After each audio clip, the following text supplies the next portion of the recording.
খাইছে দোকান তো খাই আছে না আবার বদলে আনছে নিজে খাই বদলে আনছে না না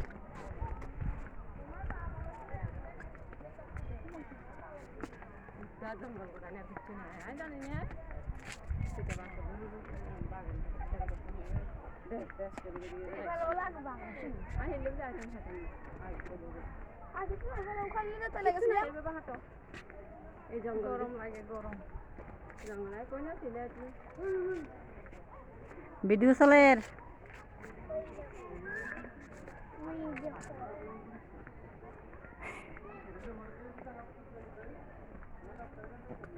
এবার আবার ব্যাক ক্যামেরা দিতে হবে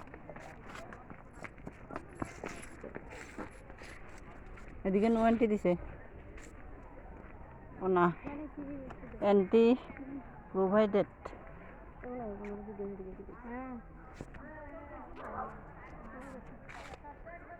এখানে কি